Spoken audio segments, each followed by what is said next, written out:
인생의 주인공은 내가 아니라 아이고, 나는 이 아이 옆에서 얘가 좋은 판단을 할 수 있도록, 좋은 선택을 할 수 있도록 도와주는 사람이다. 이 포지션을 부모님들이 사춘기 이후 아이를 키울 때 가지셔야 된다는 생각이 들어요. 저는 어렸을 때 이제 제 감정을 드러내놓고 살지 않았어요. 왜냐면 저희 부모님은 이제 항상 열심히 일했지만 항상 가난했고, 그리고 많이 싸우시는 부모님이었어요. 그래서 제가 어떤 기쁜지 화나는지 슬픈지 즐거운지 이런 희노애락 이 감정을 말할 수가 없었어요. 왜냐하면 부모님의 삶이 너무 힘들어 보여서. 그래서 제가 이 성교육에서도 마찬가지지만 저희 아이들에게 강조했던 게, 이 아이들을 감정을 인정해주고 살자. 아이들이 내 앞에서 감정을 표현할 수 있도록 그런 사람으로 살자가 제 꿈이었어요. 그래갖고요, 니네들이 원하는 게 뭐야? 원하는 것을 얘기하게 하고, 그걸 잘 표현하고, 그리고 이걸 표현하면 뭐 저희가 받아줄 수 있는 것은 받아주고, 받아줄 수 없는 것은 또 아이에게 잘 얘기하고, 이런 과정을 되게 중요하게 여겼어요. 제가 그걸 안 했기 때문에 그런 건데, 사실은 이제 내가 그렇게 내 감정이 수용되는 분위기에서 자라고 그런 거를 경험해 봐야 다른 사람의 감정도 받아들이고 수용하는 걸 배울 수 있을 거 아니에요. 그래서 저는 이걸 되게 중요하게 생각해서 제가 쓴 책에서도 이 부분을 강조를 했거든요. 근데 이제 저희 집 딸들은 이제 너무 따박따박 이제는 말해서 그게 힘들기도 하지만요. 이제 제가 학부모 성교육을 가보면 우리 부모님들이 가장 많이 하시는 질문이 하나 있어요.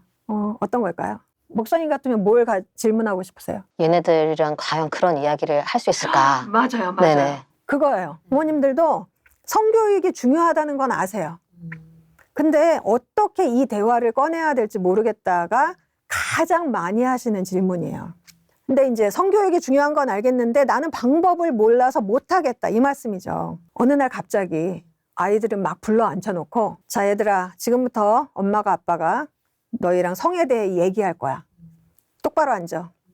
핸드폰 내려놓랬지? 이렇게 해서 성에 대한 대화가 되는 게 절대 아니잖아요. 다른 대화도 마찬가지지만 아이들은 사실 부모님과 이 성에 대한 얘기를 꺼내기를 되게 쑥스러워합니다. 그리고 사역자분들에게도 이런 얘기 하기 어렵죠.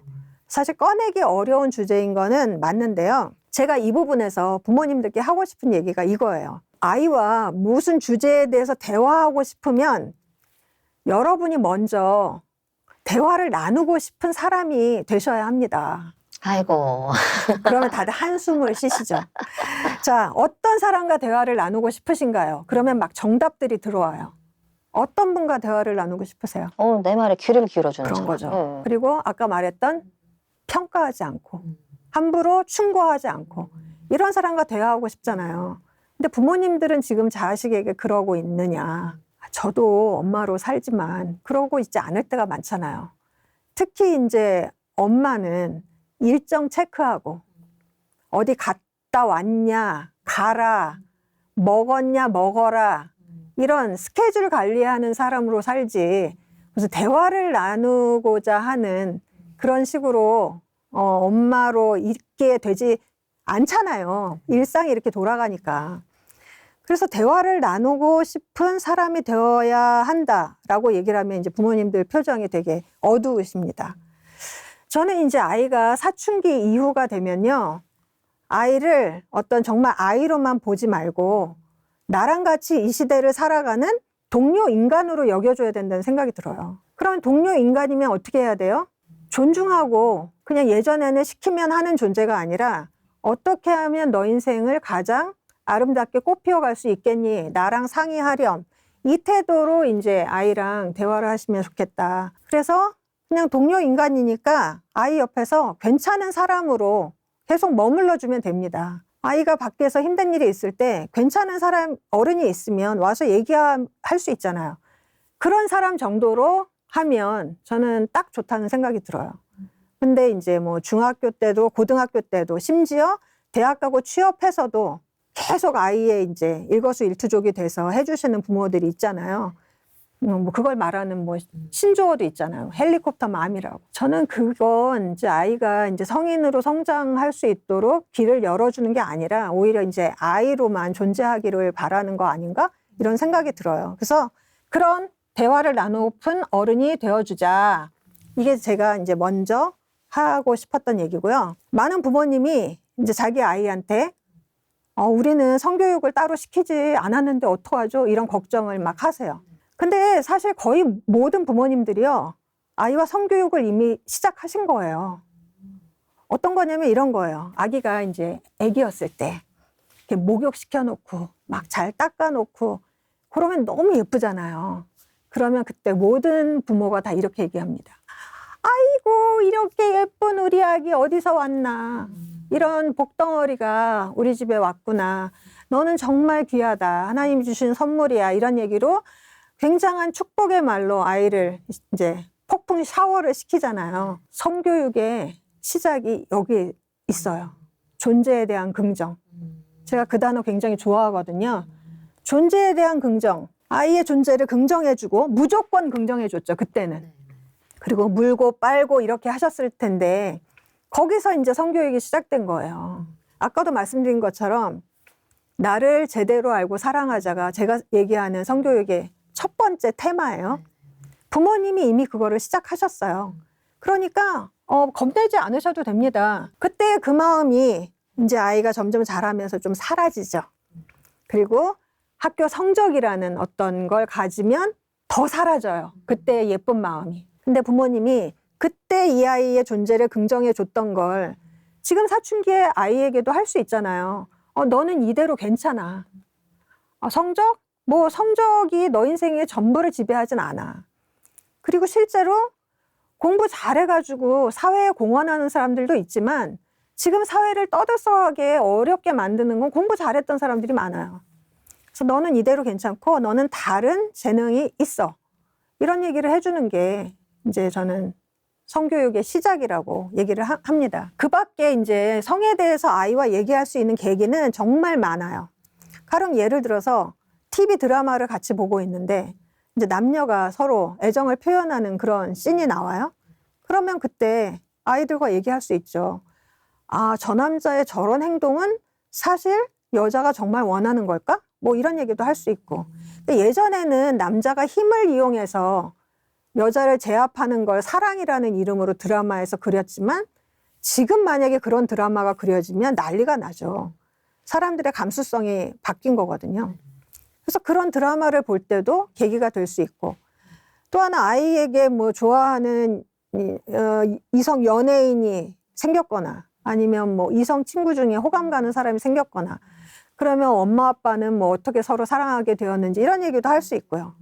그리고 아이가 이제 우리 몸은 계속 변하잖아요. 특히 이제 사춘기 때 급격한 변화를 아이가 겪는데 자신의 몸에 대해서 어떤 걸 물어보면 여기에 대해서도 이제 긍정적으로 얘기하고 잘 자라고 있다고 얘기를 해주고 아이의 성장도 커다란 성취라고 축하해 주시면 좋겠어요. 영어 점수가 80점이었다가 100점 맞는 것만 성취가 아니라 아이가 이렇게 정상적인 몸의 발달을 이렇게 겪는 거, 그것도 굉장한 성취다. 같이 기뻐해주고 축하해주는 거, 이것도 다 성교육 안에 들어가 있는 것입니다. 또 부모가 도와줄 수 있는 게 사춘기 때 이제 성적 욕구가 갑자기 확 커져요. 이제 남성 호르몬의 영향으로. 그러면 이 성적 충동과 욕구를 어떻게 풀어줄 수 있냐면 이제 다양한 신체 활동을 하거나 아니면 예술 활동, 이 자신의 욕망을 건전한 방식으로 풀 수 있는 장을 만들어줘야 되죠. 또 하나 말해줘야 될 게 제가 강조하는 것 중에 하나가 이제 온라인 세상에서 우리 아이들이 많이 살잖아요. 그 디지털 세상 안에서 우리 아이들이 어떻게 이 디지털 기기를 제대로 사용해야 되는지, 그리고 온라인 안에서 어떤 것들을 염두에 두고 어떤 걸 조심하고 하지 말아야 되는지 이런 것까지 알려주는 게 이제 어른들이 해야 되는 성교육이라고 생각해요. 근데 사실은 이제 그런 거를 부모도 많이 모를 때가 있어요. 그러니까 지금 들으면서 이거 공부를 해야지 내 자녀에게도 가르쳐 줄 수 있겠구나. 그러니까 저희가 지금 자신감 팁인데 이거까지 공부하려면 배워야 될 게 분명히 있는데 뭐냐면 이거죠. 지금 40대 이상의 부모님들이 살았던 그때 시절과 지금 10대 아이들이 사는 시대적 배경이 너무 달라요. 이걸 아셔야 돼요. 인정하셔야 돼요. 우리는 모르는 게 많다. 부모가. 이걸 인정하시고, 그리고 아이들이 이제 처한 현실이 어떠냐면 신체 발달이요. 저희 때보다 훨씬 빨라졌어요. 실제로 그렇지 않나요? 제가 13살 때 몸과 마음과 지금 13살이 너무 달라요. 그리고 성조숙증도 빨리 와가지고 그 부분 때문에 병원 다니는 친구들도 많더라고요. 맞아요. 객관적으로 신체 발달이 더 빨라졌는데 우리 때보다 훨씬 시청각적인 자극이 많이 있잖아요. 아이들에게. 근데 말씀하신 것처럼 부모는 너무 몰라. 혹은 나 살았던 때를 생각하고 아이를 그 기준에서 이제 다루는 거죠. 그러니까 아이들이 힘들어요. 좀 부당한 게 뭐냐면 아이들에게 너무 많은 자극을 줘놓고서는 참으래요. 이게 아이들이 화가 나는 지점이에요. 요즘이 더욱 그럴 수 더욱 있겠... 많죠. 자극이 네. 너무 많잖아요. 우리 아이들이 이제 뭐 포털에서 뭘 검색을 할 때 팝업으로 뜨는 너무나 많은 그 시각적으로 너무 자극적인 영상들도 있고 뭐 만화도 있고 뭐 그런 게 너무 많아요. 저도 뭐 X자 누르려고 잘못 누르면 갑자기 확 떠버리잖아요. 그런데 이런 시대를 사는 아이들에게 무조건 하지 말라는 거는 너무 아이들에게 불공평한 것 같아요. 제가 그 아이를 키울 때 되게 도움을 많이 받았던 이 소아정신과 의사 선생님이 한 분 계신데요. 김현수 선생님이라는 분이에요. 제가 그분의 책을 읽고서 육아에 되게 많은 도움을 받았는데 그분이 쓴 책에 이런 구절이 나와요. 금기가 도덕성을 육성하지 않는다. 다시요. 금기가 도덕성을 육성하지 않는다. 무엇을 못하게 하는 방식으로 아이가 저절로 도덕적인 인간이 되지 않는다는 거예요. 제가 이 구절을 읽는데 완전히 제 마음을 확 꿰뚫는 말씀이었어요. 성경 말씀도 아니었는데 제가 뭐라 그럴까 제 육아나 양육에 대해서 다시 한번 생각해보는 계기가 됐어요. 우리 부모님들은 하지 말라 하면 아이가 저절로 도덕적으로 살 줄 알지만 그렇지 않대요. 그러면서 김현수 선생님이 또 이어서 말씀하신 게 이거예요. 금지는 과잉을 낳고 이해가 조절을 낳는다. 아까 제가 저희 딸들이 남자친구 사귈 때 금지하지 않는다고 했잖아요. 반대하지 않았던 이유가 금지를 하면 반드시 숨어서 더 많이 하게 돼 있어요. 그게 이제 인간의 죄성인데, 그러니까 이 김현수 선생님 말씀은 아이들의 지금 시대적 환경, 그 다음에 아이들의 몸의 발달, 아이들이 지금 어떤 세상을 사는지 이런 걸 좀 이해해 주면서 조절하는 쪽으로 부모들이 가르쳐 주는 것이 훨씬 더 우리 아이들을 도덕적인 인간으로 끌어올 수 있는 길이라는 거죠. 너무 저는 이 말씀이 맞는 것 같아요. 그래서 그들이 살고 있는 이 세상, 그리고 아이들의 고단함, 이런 것도 좀 알아주면서, 그리고 사춘기 때는 몸과 마음이 이런 특징이 있구나, 이런 거를 좀 감안해서 조절할 수 있도록 도와주시는 게 좋을 것 같아요. 결국에 중요한 거는 이제 부모의 태도라고 생각하거든요. 사실 아이를 키우다 보면요, 우리가 하는 말보다 우리의 태도를 보고 더 많이 배운다고 저는 생각해요. 이제 제가 성교육 안 해갖고 너무 걱정이다. 이제 우리 아이를 그럼 어떻게 성교육 시켜야 되나, 이런 거를 개인적으로 물어보는 이제 선후배들이 있어요. 그럴 때 제가 이 얘기를 합니다. 자, 집에 가셔서 아내와 혹은 남편과 행복하게 사세요. 둘이 어떻게 살아가는지를 아이들이 보는 것이죠. 아, 남녀가 사랑하면 저렇게 가정을 꾸려가는구나를 아이들이 우리의 살아가는 모습을 통해서 봅니다. 그러니까 그거부터 하시라고 얘기를 하면 다들 이제 심란한 표정을 짓습니다. 잘 안 되는 걸 제가 요구를 한 거죠. 하여튼 그렇게 사는 거, 우리가 먼저 이 배우자와 행복하게 사는 것이 아이들에게 좋은 성교육이라고 생각해요. 자, 아이는 이제 우리의 말보다 태도를 통해서 더 많은 걸 배운다고 제가 말씀드렸는데요. 제가 부모님들께 질문하고 싶어요. 여러분에게 자녀는 어떤 존재인가요? 내가 못 이룬 꿈을 대신 이루어주는 그런 존재인가요? 내 사회적 명예를 충족시켜주는 그런 대리자인가요? 부모는 아이가 건강하고 독립적인 사회 구성원이 될 수 있도록 옆에서 조력자 노릇을 해줘야 되는 거잖아요. 이 아이의 인생의 주인공은 내가 아니라 아이고, 나는 이 아이 옆에서 얘가 좋은 판단을 할 수 있도록, 좋은 선택을 할 수 있도록, 좋게 분별할 수 있도록 도와주는 사람이다. 저는 이 포지션을 부모님들이 사춘기 이후 아이를 키울 때 가지셔야 된다는 생각이 들어요. 그래야 얘가 자기 인생을 살 수 있어요.